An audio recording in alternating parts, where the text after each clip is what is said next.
కేసీఆర్ కనిపించడం లేదట. ఇది ఎవరో చెప్తున్న మాట కాదు. ఆయన నియోజకవర్గం గజ్వేల్లో పోస్టర్లు వెలిశాయి. మా ఎమ్మెల్యే కేసీఆర్ కనిపించడం లేదని గజ్వేల్ నియోజకవర్గంలో బీజేపీ కార్యకర్తలు పోస్టర్లు అతికించారు. గజ్వేల్ నుంచి వరుసగా 3 సార్లు గెలిచిన నియోజకవర్గానికి రాని ఎమ్మెల్యే అంటూ మండిపడ్డారు. గజ్వేల్ ప్రజలు ఇక్కడ, కేసీఆర్ ఎక్కడ అంటూ బీజేపీ నేతలు ర్యాలీ చేశారు. గజ్వేల్లోని MLA camp office, Indra park, చౌరాస్తా, బస్టాండ్, అంబేద్కర్ చౌరాస్తాలో కేసీఆర్ కనబడడం లేదని పోస్టర్స్ అతికించారు.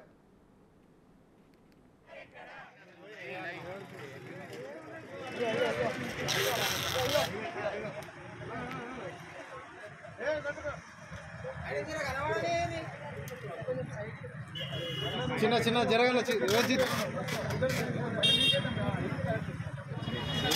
గజ్వేల్ ఎమ్మెల్యే ఎక్కడ?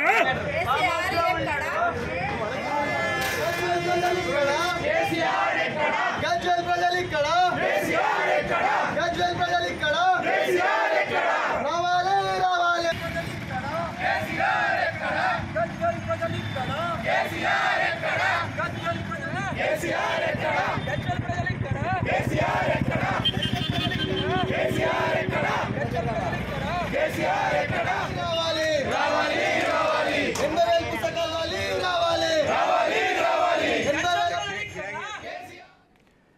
కేసీఆర్ కనిపించడం లేదట. ఇది ఎవరో చెబుతున్న మాట కాదు. ఆయన నియోజకవర్గం గజ్వేల్లో పోస్టర్లు వెలిశాయి.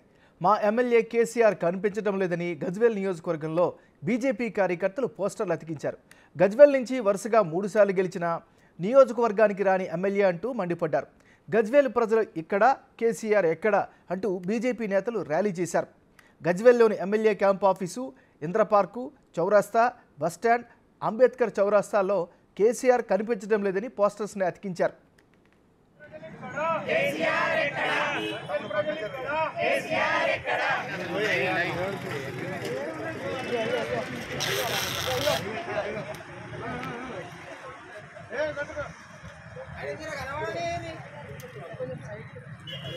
చిన్న చిన్న జరగాల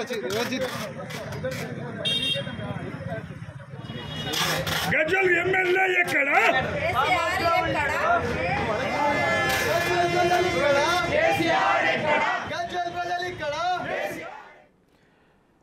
కేసీఆర్ కనిపించడం లేదంటూ పోస్టర్లు వెలిశాయి గజ్వేల్లో. ఇదే అంశానికి సంబంధించి మరింత తాజా సమాచారాన్ని మా రిపోర్టర్ దుర్గారెడ్డి అందిస్తారు. దుర్గారెడ్డి, చెప్పండి, ఈ పోస్టర్ల కలకలానికి సంబంధించిన అప్డేట్స్ ఏంటి? నాగరాజు, సిద్దిపేట జిల్లా గజ్వేల్లిలో మాజీ ముఖ్యమంత్రి కె చంద్రశేఖరరావు ఎమ్మెల్యే కనిపించట్లేదని చెప్పి బీజేపీ నేతలు, కొంతమంది ప్రజలు కూడా మల్లన్న సాగర్ సంబంధించిన బాధితులంతా కూడా ఒక భారీ ర్యాలీ చేపట్టారు. 3 సంవత్సరాలు అంటే దాదాపు 6 మాసాల నుంచి ఆయన నవంబర్ 28 తారీఖు తర్వాత ఇప్పటి వరకు అక్కడికి రాలేదు. ఎమ్మెల్యే గెలిచిన 2 సార్లు ముఖ్యమంత్రిగా పనిచేసిన మా గజ్వేల్ నియోజకవర్గం రాని ఎమ్మెల్యే అంటూ చెప్పి వాళ్ళు చౌరస్తాల వద్ద కూడా కనిపించట్లేదని చెప్పి వాళ్ళు పోస్టర్లు వెలిశారు. భారీగా ర్యాలీ చేయడం జరిగింది గజ్వేల్ పట్టణంలో బస్టాండ్ నుంచి సర్కిల్ వద్ద. ఆ తర్వాత వాళ్ళు మాట్లాడుతూ ఇప్పటి వరకు హామీల మీద హామీలు ఇచ్చారు. కట్టిన భవనాలకు అక్కడ హాస్పిటల్ కడితే అక్కడ డాక్టర్లు లేరు, వైద్యులు లేరు. అదే విధంగా తాను ఇచ్చిన హామీలు కూడా నెరవేర్చలేదని చెప్పి ప్రధాన అంశాలు ప్రస్తావిస్తూ వాళ్ళు ఆ భారీ ర్యాలీ చేపట్టి నినాదాలు చేయడం జరిగింది.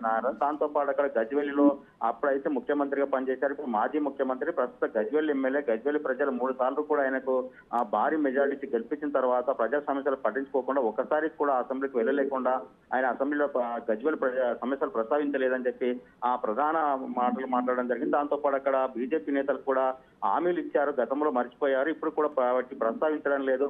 ఆ గజ్వేల్ డబుల్ బెడ్రూమ్ 1100 కట్టి పంపిణీ చేసి 2 సార్లు డ్రా తీశారు. ఇప్పటి వరకు వాళ్ళకి ఇవ్వలేకపోతున్నారు. మల్లన్న సాగర్ బాధితులు కూడా అక్కడ డబుల్ బెడ్రూమ్ లో నివాసం ఉంటున్నారు. వాళ్ళని ఖాళీ చేయాలంటే వాళ్ళకి రావాల్సిన 2013 అంటే 13 భూసేకరణ ప్రకారం వాళ్ళకి ఇవ్వాల్సిన బెనిఫిట్స్ ఇవ్వలేదు కనుక 2000 చట్టంలో ఉన్న వాటిని అన్నింటినీ అనుసరించాల్సిన అవసరం ఉండే. ఆ విధంగా మీరు న్యాయం చేయలేకపోయారు. ఇప్పటికైనా మా నియోజకవర్గానికి వచ్చి ఆ ప్రజా సమస్యలు ప్రస్తావించి పరిష్కారం చేయాలని చెప్పి కూడా వాళ్ళ నిదానాలు చేయడం జరిగింది. దీంతో పాటు ఆ గజ్వేల్ సర్కిల్లో కూడా ప్రధాన సర్కిల్, ఆ క్యాంప్ ఆఫీసు, బస్ స్టాండ్, ఆ తర్వాత ప్రధానంగా గజ్వేలి ప్రజ్ఞాపూర్ మెయిన్ రోడ్ల మీద కూడా కేసీఆర్ కనిపించట్లేదు అని చెప్పి ప్రధానంగా ప్రస్తావించడం జరిగింది. దాంతో పాటు కొన్ని వాళ్ళు కూడా ఆరోపణలు కూడా చేయడం జరిగింది. Nagaraju.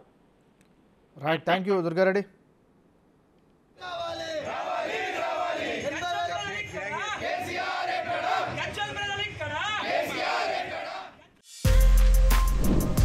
For more videos like this, subscribe Big TV channel.